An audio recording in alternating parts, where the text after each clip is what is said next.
Hello and welcome to the worst idea of all time, episode number 8. This episode is brought to you by bigpipe.co.nz. Who else, honestly, who else at this point did you think would do you the great service of bringing you this episode? Surprise, it's the same sponsor we've had for a little while now. You know him, you love him, high speed, cheap internet in New Zealand only, thus we are only talking to a minority of the total audience. Don't you just love it? Yeah, and don't you... Did you just burp into the mic? No, I swallowed into my throat. Oh, okay. It was the exact opposite. Okay, we'll go with that. I wouldn't do that, and neither would Big Pipe. I've never, ever had any Big Pipe employee approach me, Yep. burp into a microphone in front of me. Yeah. And in exchange, you also adopt their rule because they've adopted yours of not throttling people. Yeah. No throttling. It's a real group effort. It is. It is. 200 MIPS up into... Did you just burp then? I was going to say Big Pipe. Oh, I can't see your mouth, so I don't know what caused that sound. I don't burp, okay? Do you want to know the God's honest truth, Tim? I can't burp. I've done like 5 burps in my life. I didn't drink fizzy drink as a child. Yeah, I know that. I never learned how to process the carbon dioxide. Like, I can't, on cue, I can't burp. This is me trying to burp. What's that? I don't know. That felt like a burp. That's not a burp. It was pretty gross. Bigpipe.co.nz. If you're in New Zealand and you need internet, make sure you go there. Don't burp at your friends. Go to bigpipe.co.nz. Use the code word worst. Tell them we sent you. You gonna play that dastardly intro again? Ow! This movie's still fine. Zacole, One of them dies, that goes screw. One of them's a hottie, his name is Jay. One of them looks like Johnny Depp, and his name is Johnny Depp. classic Maximum Joseph. You forget that films are supposed to have a point. Hello and welcome to the worst idea of all time. My name's Guy Montgomery. My name is Tim Batt. Welcome. We're in one place for once. That's right. We're all in the one place, just like we talked about. We watched the movie together. It was quite fun, actually, swapping notes, swapping tips, things to look out for, things to avoid. You know what I'm saying? Like, because we went and watched the movie apart for, say, 3 weeks. Yeah. We watched it together. All the stuff that we noticed but failed to bring up on the podcast, we'd like look at we'd nudge each other and be like, oh, yeah. That's that bit. See that bit there? And then I'd be like, yeah, I noticed it, but I didn't say anything, but I was hoping you'd notice it too. I noticed you noticing it. And they're so unmemorable that unless there's a visual cue, it's quite literally impossible to conjure the image of what we were nudging each other about in your head. Didn't you fucking find it? I don't know how to turn it on silent. I'm sorry. It's probably the same way you turn every phone on silent. There we go. Just turn the volume thingy down. Yeah, it's crazy. For all the changes they make to phones, that is the one consistent. This movie had me, it lost me big time. And then that quite cool song that comes in for the end credits kicked in and then it grabbed me again. How long did it have you? Had me for a surprisingly long amount of time. I would say right up until... I'm trying to remember the chronology. So... glowing review of how in its grips the movie had you. I feel like I was in there. Evidently not. Club, fine. Squirrel having sex with Sarah in the car, fine. Them getting stiffed at the cliff. Super early. Fine. Actually, right up until after going to work for Paige, fine. Still really early in the movie. The party, fine. It's like probably just before they go to Vegas or something like that. Yeah? Yeah, something around there. That's not that long. That's still probably roughly... It's longer than it should be for that movie and the amount of time. We talked about it though. The reason that it clips along is because of the music. Yeah, definitely. It's got... What it has going for it is that electronic music, upbeat electronic music, and it by its very nature is like it sort of just keeps things ticking along. Yeah, that's why people stay in the club on Rat Poison until 7 a.m. Yeah, because the music just keeps your body on autopilot. It's very primal. I was going to say tribal, but it predates tribal. It's primal. It's in there. It's like its heartbeat. You know, it's really working on some very base human levels. The music's kind of the attention equivalent of, when you fall asleep and your body just does that involuntary jolt. Yeah. It's like, that kind of falling thing. Yeah. So the music is that jolt to be like, you're still watching a movie. Oh, yeah, You're still alive. Yeah. So then what is the shit music that starts coming in where I lose it? If this movie had different music, it would be so much worse. You downloaded the soundtrack. Yeah, I did. Listened to it on Spotify. Went for a run with it on, actually. I went full Zacole. Yeah, that is some intense research. Full Zacole. What were you thinking about when you were running to this music? I was just trying to go to the distance. It was being like cake. You were just focusing on distance, going for speed. Just I was all focusing alone in my hour of need because you're in Australia. We don't run together. We just watch the film together. But that was all. Or you it didn't like you weren't thinking about making a track or anything. You were just like, No, I wasn't thinking about making a track. Well, I was running away, listening to. I like the idea that you run to the I like the amount of research you're doing by running to the "We Are Your Friends" soundtrack. That's exactly what Zac Efron does. Some of them are clunkers, but a lot of them are good tracks. What stands out to you? I can't remember the titles of any of them. But that one that comes on for the end credits, is it called Sunlight? I don't know. I don't know what it's called, but that's a banging track. It's a good track.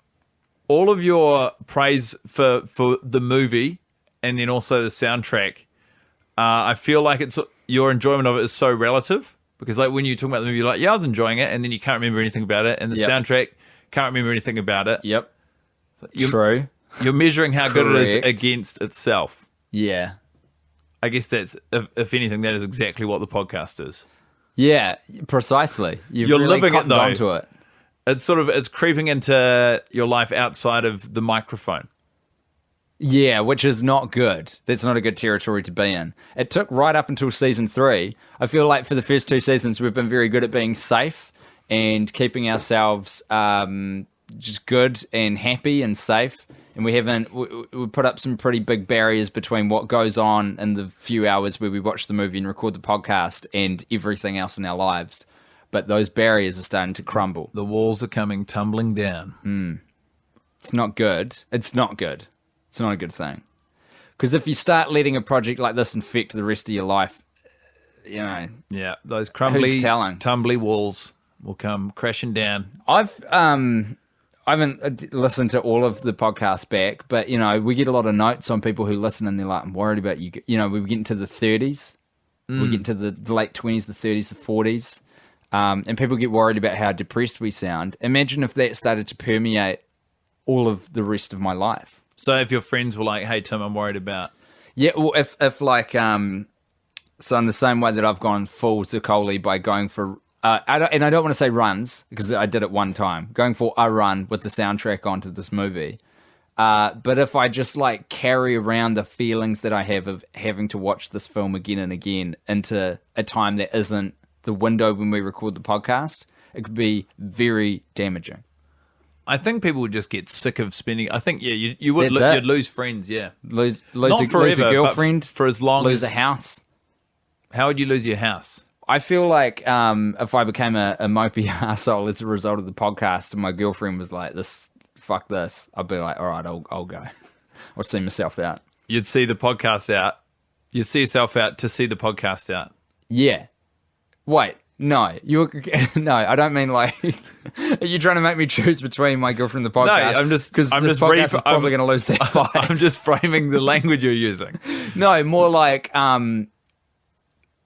if me and my girlfriend broke up, I'd probably leave this flat, and I love this flat. Okay, yeah. That's what I was saying by that. And it's so custom built for the podcast. We're in this dope little studio. Yeah, great. She's a little glass box. And that's where our emotions live, within the glass box. And that's the thing, guy. We got to keep them trapped in here. Bouncing off the walls. We can't let them get out. That's why we're going to keep the door closed all the time. You shut that door, suppress those feelings. What about we talk about something you liked about the movie? What about we talk about something you liked about the movie? I can tell you. The thing I liked about the movie this week, my shining light, if you will, is it was actually very early, and it's always upsetting when you notice... actually, no, it's not upsetting because you don't know it's a shining light to the end of the movie, but you kind of do because, you know, it can be difficult to remember, so you file it away. And what I filed away was very early in the film when it's just after Jarhead's closed on getting $570 or something for every $5.70 or $7 a head. So $7 $7 a head, yep. for every head he brings into the club. Yep. And then he walks into the kitchen. He's on the phone to someone else. Turtle. Yeah, he's hung up on the club manager and called up Turtle from Entourage. And they walk into the kitchen, and Zacole's doing the dishes or something. And Jarhead pulls out a jug, a big sort of 2-gallon bottle of OJ from the fridge. And Zacole extends an empty glass like, hey, man, could I please have some orange juice? And Jarhead just goes, no juice. Yeah. And just drinks it himself straight from the bottle. Like, he's monitoring his diet, like he's a personal trainer. But I hadn't noticed before that Jarhead just out and out rejects Zacole's request for some juice. I feel like they do have that kind of relationship. And actually, at one point, Jarhead does say, when he first meets James Reed of the Feelers, I'm basically this guy's manager, we should talk. Yeah, but he's all over the map because during that meeting, he also bros James Reed from the Feelers. And that does break his one cardinal rule of engagement, which is don't bro me if you don't know me. I respect that. It's true. It's right. But that's because he's kind of starstruck. He's like, oh my God, it's the James Reed of the Feelers. Like, that's a fucking big deal. You want to talk about being starstruck? How about Johnny Depp's bloody social breakdown in that moment? And he's like, yeah, no, we met you before. We promoted the club you play at. Yeah. James Reed, quite kindly, I think, quite generously says, nice to meet you boys. They've showed up unannounced to a pool party he's having at his own house, I think. It's his place, right? Yeah, it's his place. And so he's like, hey, nice to meet you boys. Make yourselves at home, grab a drink, da-da-da. And he's... on one end, Jarhead's melting down. That is the fucking point where you go, thanks, bro. Cheers. Thanks, man. And you go and you make yourself a little bit comfortable at the party. You ingratiate yourself with the guests. They do none of that. The first thing... They brought nothing to drink, by the way. Nothing but their dumb selves. Jarhead comes in hard and fast and is like, yo, bro, we should have lunch sometime. And basically this guy's manager, so we should talk. And referring to Zacole. And Johnny Depp goes, actually, we've met before. We promote social on a Thursday. It's like, you fucking blowing it, bro. You sound like a petty, tiny Ant-Man. You're a tiny Ant-Man, Johnny Depp. And that's why you'll never get a role, because no one will work with you on set. If, like, you land some big, huge A-list movie somehow with, like, Gwyneth Paltrow... Just for clarity, Tim's talking about the character Johnny Depp in the movie is a wannabe actor, but he's just got no social grace. Yeah. He'd be like, Gwyneth Paltrow would be like, hey, nice to meet you, looking forward to working with you. He'd be like, actually, we've met before. I used to work in a Whole Foods in the Hollywood Hills and you came in one time. I'm amazed you didn't remember. It's like, just fucking be chill, Johnny Depp. Christ. Not everyone has to remember when everyone met, okay? It was in a fucking club where he was DJing. Yeah. He probably met you for a split second. There's no evidence that he actually met. They were just in the same room. We don't see it as an audience. That's not I meeting. hasten to add. You pedant. Pedant. Pedantic. Is that the noun of pedantic? Yeah. The person who is pedantic is a pedant. Yeah. The more you know, eh? Knowledge is power. They say that, and I believe them. Why wouldn't you? I'm going to a little bit piggyback off your shining light to remind myself of one of the shortlist, and I'm going to use it in this one, which is where there's a couple times in this movie where there are cameos by famous DJs. That guy right had no fucking idea who they were until people on the Facebook group kept being like, hey dudes, you know that's this guy, such and such, this electronic DJ is like a real big deal. We're like, oh shit, I just thought it was some guy who couldn't act very well. And accordingly, that's definitely a gag for the target audience of the movie, that it's like the people who he's getting to cover him or kicking off the decks are actually big DJs. And fucking good on Maximum Joseph for leaning into it and putting some stuff in there for the electronic fans. Like, absolutely. Good on you, bro. That's like in how Tim is in from... Oh, what's it from Project... What's it called? Today, Junior. In Sex and the City 2, Tim, whose last name I forget, is from that fashion reality TV show, Project Runway? That's what it's called in the States. He's got like one line, it's a cameo. It's a cameo for the target audience, which is the gals going out for a night. And they're like... Awkward they're the times two. Awkward times two. That's pretty good. That was pretty close. Yeah, it was a little hammy, but yeah, it was good. He's a little hammy, to be honest. He's a little ham. He's a tiny little ham, that man. Tim Ham, the brother of John. So anyway, One of these DJs. One of them was born a human, the other a ham. One of these DJs is I think the guy who swaps slots after Jarhead's intervention. Yeah, with his DJ phone call Devon. Before he talks to Turtle, he talks to the club owner. And so Zacole's there in the club and he hands off to DJ Devon, and Devon's a real DJ in the real world. Devon hands off to Zacole. Oh, okay, beg your pardon. Yeah. And then there's that failed fist bump, which was So one of there's the my moments shining light. we nudged each other. That's what I'm getting up to. So Squirrel extends his closed fist out for a fist bump and does not receive it, which I don't know if it was, if it was improv by Squirrel. I maintain that we should each week find a scene that within the movie that was definitely improved. Like the Bowie A segment scene. brought to us by UCB. Yeah, called No But. That's good. I like that. A clever play on yes and. For those of you who aren't ingratiated in the improv world. For those of you who aren't improv buffs, I assume everyone. There is no sadder sentence. Like whenever I try to have a conversation and mention someone who's in Snort, which is your improv group that you're a part of, and I say the losing words credibility by your improv group, there's no way to say that without it sounding so sad. There's something about saying out loud someone's improv group that is just decimatingly sad. Yeah, it's I don't know what it is, It's but a tragedy within comedy. you're not wrong. Because improv's it's a fun thing to go and see. Like, when it's done well, it's really magical. It's a great I know, thing. but when it's done poorly, I think it it's is- done poorly so often. I think that's the problem. There's a lot of bad improv out there.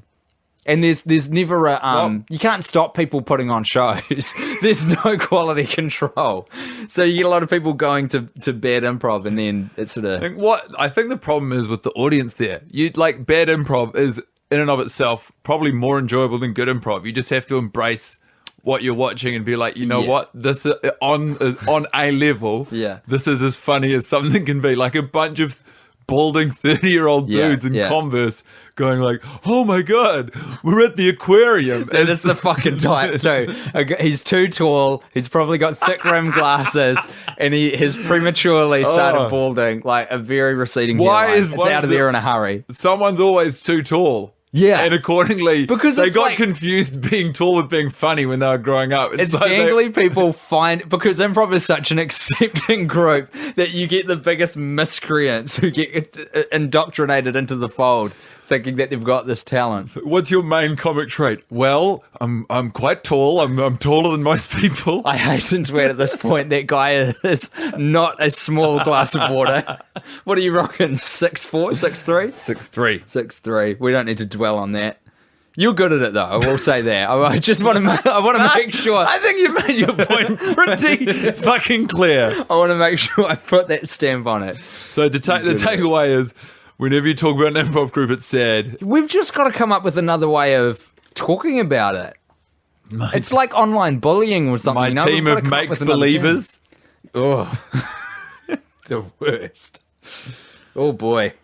To coin a phrase from Jason Mantzoukas. What I want to talk about, Tim, is one of that we've spoken about this character in passing, but it was an interesting thought. So when they're at the party and they're at the Stanford party and those two kind of douchey dudes are being sort of derogatory about Sophie. Two douchey dudes being douchey. Yeah, but when we first meet them, when he's talking one-on-one with her, and he's like, "So what do you do?"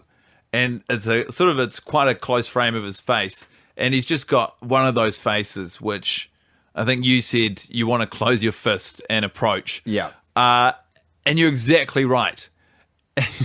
And it's so palpable and obvious. And we were sort of saying, how do you Cast for that? For the Yes. most punchable face? Like, what's the casting call? what's the description in the script? You get all kinds of casting calls. Like, I know Quentin Tarantino recently got in a lot of hot water for doing a casting call because he used the word whores. I think he's making a Western, like another Western at the moment. And it turned out to be a woman who was the casting director who put the casting call out into the trades or whatever. But yeah, point being, all kinds of... So there was probably a casting call for most punchable face dude. Yeah.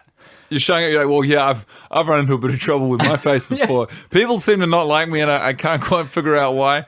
It would have been a heck of an audition because it's just like, hey man, can you just like say a couple of things, just riff.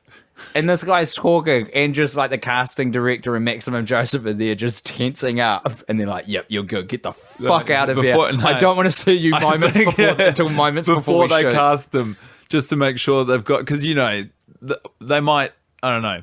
The thing that they have to say is, okay, that's great. Now what we need to do is please say something antagonistic towards, like, come really close to my face and antagonize me. Because, if you're casting, you want the best possible person for that role. Yeah. And what better way to find out Then how punchable someone's face is? Test it. Yeah. Test the waters. Test those punchable waters. Fuck. And the kid's got the goods. He does. And I feel mean saying that. Because you don't want to say anyone's got a... Maybe he's just a really good actor, and he's convinced us, through being so good at acting, that he does have a punchable face. But if we saw him in a different role where that wasn't his role, we would believe that too, It's absolute madness that people do have, like, how unfortunate, because people with a punchable face, they're usually, it's not that Do you know what it is? It's that... Generally, in my experience, I think this is true. People who have seemingly punchable faces are the visual depiction of a stereotype that you hate. So, like, for him, there's something, and especially because it's in the context of this Stanford party, it's like, that is that upper-class, white, only child, selfish, entitled cunt bag that is, like, on the peripheral of your sort of teenage experience growing up. Yeah. And he plays polo or something, and he's just like a real fucking asshole. Very insecure because he doesn't have a good relationship with his own father because his dad's always off like doing merchant banking overseas. And so he lashes out at like kids in the high school or whatever. And he's a person you don't have a ton of contact with, but either you see depicted on film or TV a lot, or he's on the peripherals of your life somehow. Yeah. And his face just seems to scream all of that by being that exact set of features. Well, yeah, it's more than a face, isn't it? It's a shirt and a sweater and oil in the hair. He is wearing like a woolen knitted sweater from memory, eh? It looks like, I think it's like a pink cashmere sweater. Okay. And he's wearing like an Oxford button-down shirt underneath it. Very British teeth as well. Like a lot of teeth, which I hate to bring up because everyone in America seems to really fucking go, you guys go fucking crazy for teeth. Shit. Yeah, you throw money. No other country, I don't think, prioritizes teeth as much as America. You it's throw the craziest money thing. and bleach at your teeth, and you chip your teeth, and you get poison in your mouth, and you go to the dentist, and you wind up paying twice the price. But you look good doing it, god damn it. You Yanks. Tell you what. Yeah, but accordingly, they are obsessed with the notion that, or maybe it's just Family Guy and it's just bled through into because Family Guy is always making fun of British people with their teeth. Yeah. Well, if I was American and I saw anyone else, it'd be like disgusting because you just live in a bubble of everyone having amazing teeth. They really prioritize it. Big time. I've got fucked up teeth because my dad's British. That's how it works. I didn't get braces at any point. Should have. Didn't. Refused Would to. you get adult braces? I actually, there was, when I went to the dentist recently, about a year and a half ago, my dentist was like, hey, Timbo, your teeth are a bit fucked up. I'm learning how to be an orthodontist. Do you want me to try this new shit on you? And I'll do it like for cost price. So you'll only pay for the parts because I need to do it 3 times under supervision to gain my like qualification. And I thought about it because it was a saving of about $4,000. And then I was like, nah, I kind of like having fucked up teeth because it's like a way of going, no, there's nothing functionally wrong with them. They just look a bit fucked up. And we're all different. They're good chompers. We're all different. And we should all celebrate that, Do you love a bargain, though? Love a bargain. Oh, I love a bargain too. I get in all kinds of trouble because I love a bargain. I'll buy shit just because of how much the discount is. Yeah. So, and that's probably the bit that took me closest to the edge of getting it. Yeah, that's always a good framework, eh? It's like $50 off. It's only $100 now. I'm pretty much only paying $50 for this thing. But what are you buying? And it's irrelevant to that point. It doesn't even matter. A mini disc player. We've gotten way off track. Yeah, that's all right. And I feel fine. Yeah. What watch are we up to now? That was number 8, I believe. Yeah. I think you're right. It's tricky because the friend zones are like they're close to, but not exactly aligned with how many times we've watched the movie, and that will always be the case. You got to stop measuring it against the friend zone. I'm not. I'm just saying there's numbers in my head associated with this thing, and like I confuse one with the other quite a bit. I don't have any numbers in my head. I spurned all numbers. Did you? Yeah, I've replaced them all with words. So I've increased my vocabulary by infinity, because that's how many numbers there are. It's like the opposite of that show that, is it Oscar or Oscar Isaac used to be in? Oscar Isaac, Yeah. that good-looking actor. Yeah. Yeah, he's an actor, and yes, he's good looking. He's also very fucking talented, you superficial putz. I don't know. I can never get past his eyes. He does have good eyes. Oh, now he's a superficial putz. Really good eyes. Well, now that you brought it up, he's Might yeah. go Do for a you know the swim show in- I'm talking about though? The show Numbers, where he was a cop and his brother was a cop. Or maybe he wasn't a cop. Maybe he was a mathematician. He was like a PhD mathematician. His brother was a cop, and they used to solve crimes together because he was all mathsy about it. But you're doing the opposite. You're like, everything will be not using numbers rather than everything. I am having huge amounts of trouble buying goods and services everywhere I go. We've just got to put it in terms you understand. So it's like, how much is this loaf of bread? It's like, it is about 1,000th of a car. About 1,000th of your car. What's 1,000th? Oh, true. Dang. Yeah, that is tricky, isn't it? Yeah, I haven't eaten for weeks. I don't know how to get food. I guess you could just operate on a basis of when you're hungry, you just throw food in your mouth. You know, you're not paying attention to anything, which in some ways is a way simpler way to live. You know, you don't measure shit out. You're just like, this looks right. This looks good to me. There's always too much flour in your pancakes, though. True. Baking's out. Definitely. I think you can cook, though. I don't measure anything when I cook. You just vibe it. That's the beauty of it. That's you in a nutshell, isn't it? Mm-hmm. Just in a Just nutshell, vibing it. Yeah. Banging on the walls. That's not me in a nutshell. This is me in a nutshell. Help. I'm in a nutshell. I haven't seen Austin Powers in over a decade. And I feel like I need to correct that. Yeah, I watched it on a plane recently. Did it hold up? Yeah, it's really good. It's good. It's good. Zac Efron feels like, of all the people that we have thrown a spotlight on through the 2 seasons we've done before in this podcast, in terms of like an A-lister, I'm being generous with that term, I'll call him an A-lister. You're not being generous, he is a massive A-lister. I feel like he would be the most attainable person for us to sit down with and watch film with at some point near the end of the run. Zac Efron is way out of our league.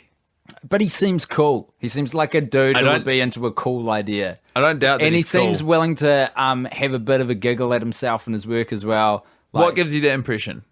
I'm not sure. Because I like. It's not like I'm on E or any the drug or the website. I don't like gossip Best mags. consumed together.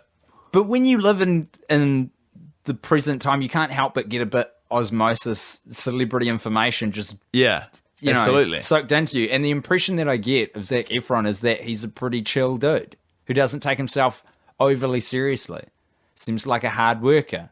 Seems like a pretty nice man. Yeah, that doesn't mean that he's any more reachable. Yes, it does. That directly means he's more reachable. How you gonna reach out to Zac Efron? I don't know. Give Twitter a go. Yeah, The great leveler. Twitter. Yeah. Do you reckon he does his own tweets? I suspect he does. I don't think he does. I want to believe it. No way. You don't think? Outsource that. Twitter's no place for someone who everyone's talking about. It'd be a nightmare. Oh, yeah, actually, because then you've got to read your own ones as well. Just like hordes of people going, "Hey, do you know what a lot of people do to famous people?" I can't remember who I was talking to about it. Bully them? Yes, big time. And there was like, "Hey, my so and so is sick. It would mean a lot if you could retweet this." Yeah. That's crazy. Yeah. So your answer to that is just hire someone to take that emotional baggage for you. Well, it's not their emotional baggage. Well, it is, because it's still going... I guess it's lessened because it wasn't directed at you, but it's still within your power to show Zac Efron that message. Zac Efron's Twitter feed would just be retweets of sick people. Prayers for Sarah. Yeah. That's all it would be. We're doing everything we can to not talk about We Are Your Friends, huh? You think this movie's about Squirrel? You think it's about falling in with a bad crowd? Tell me about that, Tim. I did hypothesize that. There's a lot to support this thesis. I want to put my biggest evidence first before it escapes my brain, such as the paper-thin nature of it, that it might just blow away in the wind if I wait too much longer. The last thing you see in this movie is actually it's Zacole giving Tanya Romero that cash in the shoebox, which is actually going to Paige anyway. But that's it. That's like the after the credits scene. That's like the Marvel teaser to the next Avengers film style. Yeah. But one of the last things you see, and this is the only bit of the film that mixes with the chronology, a brief flashback. Squirrel's been dead for like half an hour. And yet we see Squirrel repeat the line, oh, wait, what is it? I was going to say, are we ever going to be better than this? Oh, is it that one? That's the main hook of the That's the song, but what does he say?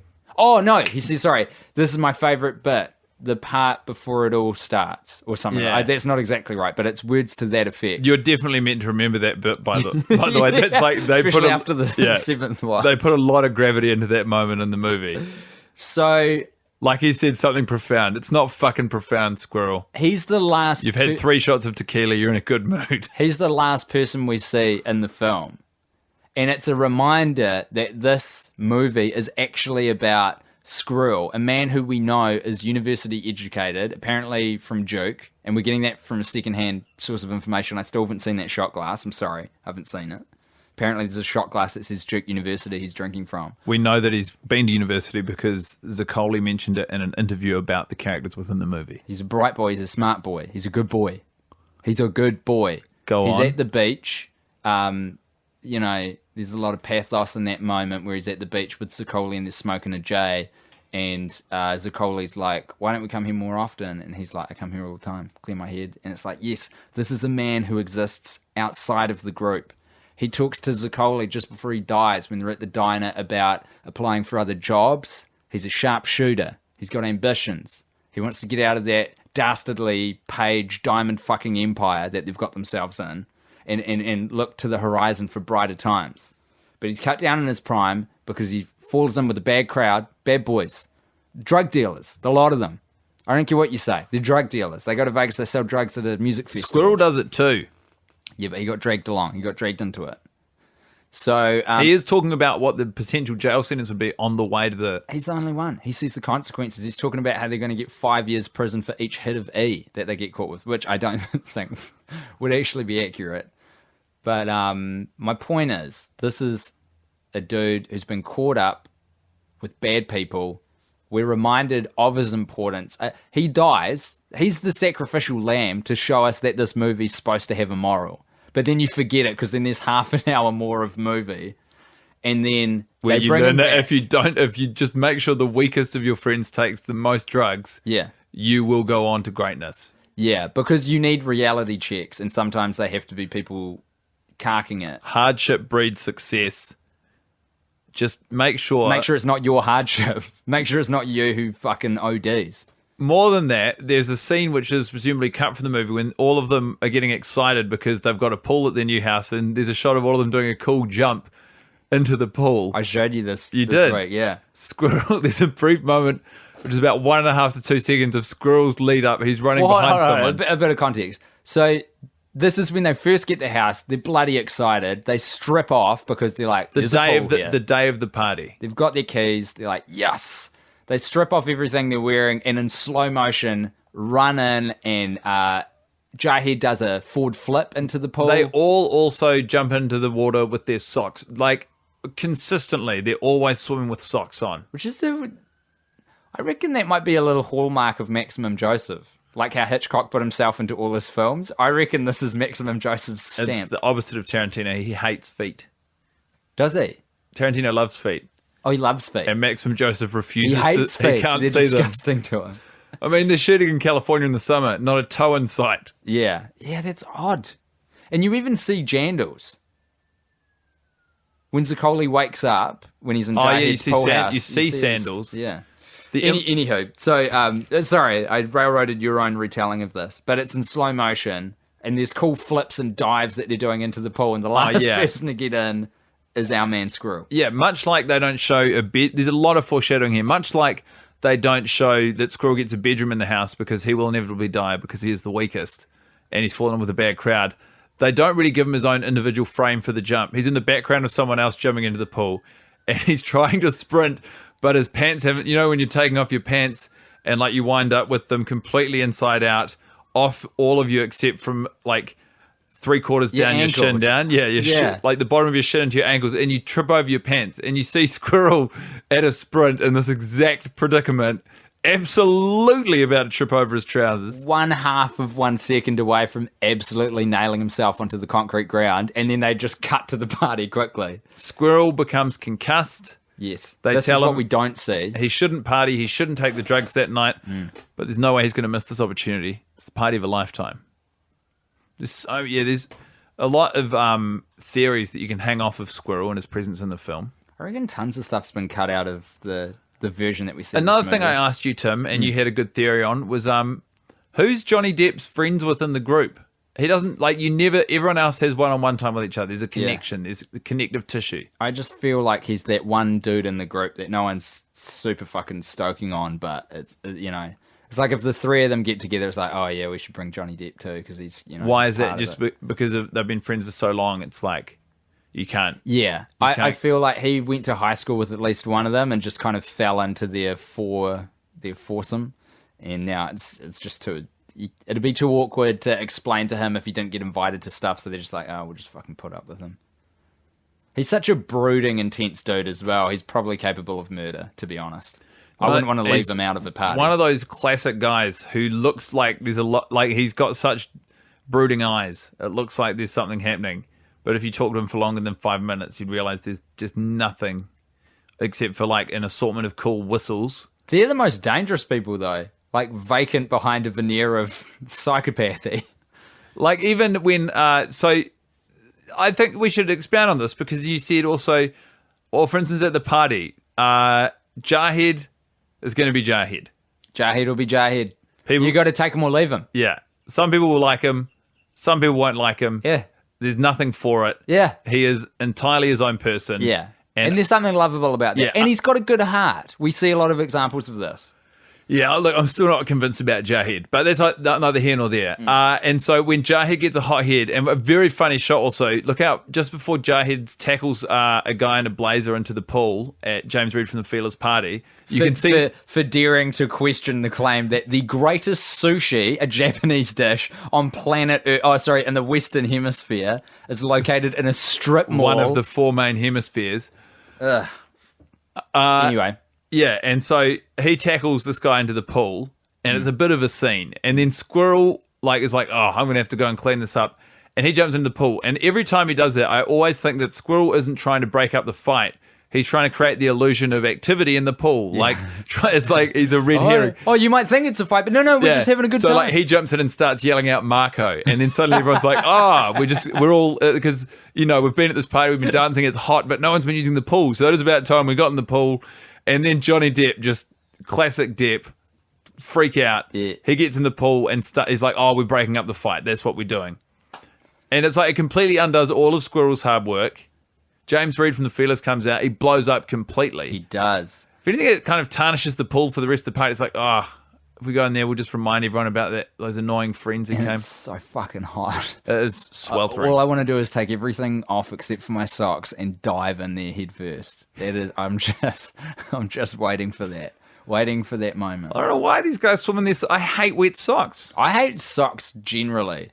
I'll only wear socks if I'm wearing shoes most of the time. If I walk around inside, people who wear socks inside but not shoes, I feel it's cold. Odd.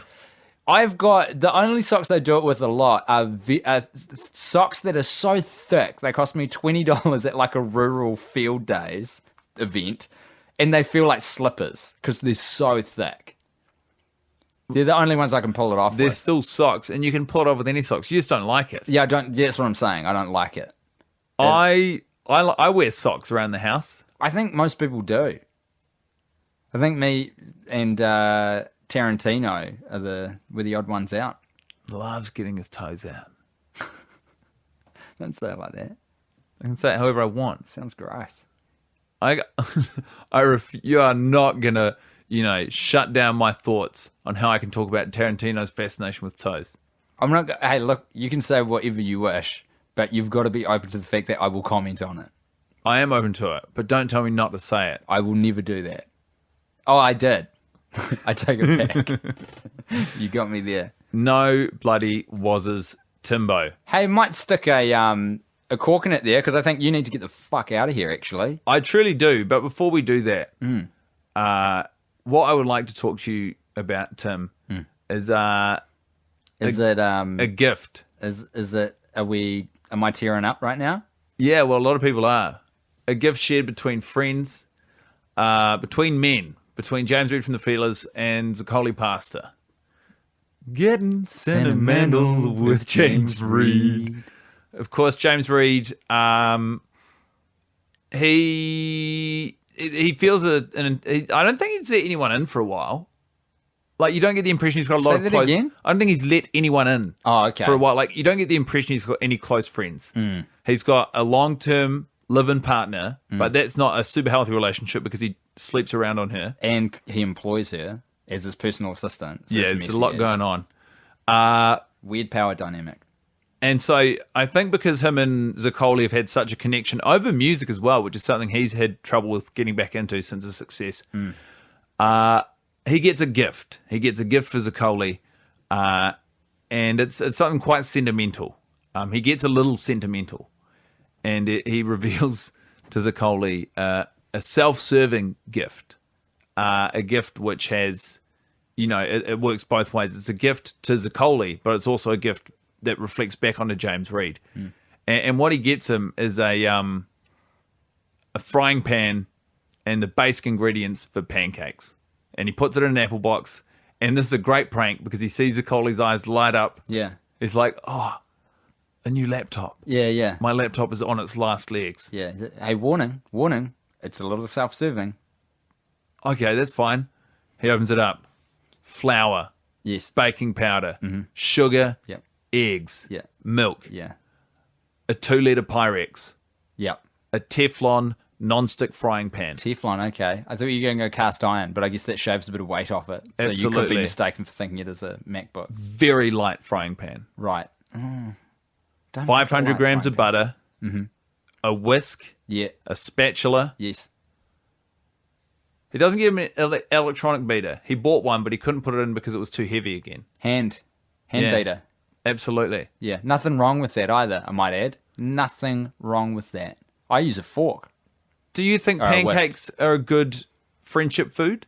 Yeah, absolutely. I'd be hard-pressed to think of a better friendship food than pancakes. Why? They just serve a lot of purposes. Pancakes are a great meal. For example, if you've had a big night out before and you want to make something a little bit special for your friend, but it doesn't want to be too special where you come across as a weirdo, pancakes is perfect.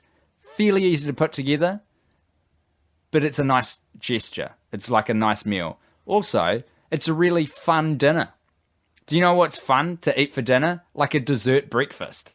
Yeah. Pancakes. Not a lot of nutrients. No, that's the point. It's like, it's treat day, Oh, cheating. Because what Share that with your friends. a pancake lives or dies by what you put on it. Yeah. Really. Yeah. Well, you gotta put, at a minimum, you gotta sprinkle a little like sugar and lemon juice or something on there. Maple syrup. Yeah, maple syrup, old fave. I'm not that hot on maple syrup unless there's bacon accompanying it as well. I love maple syrup. I'm very back to basics, stripped back.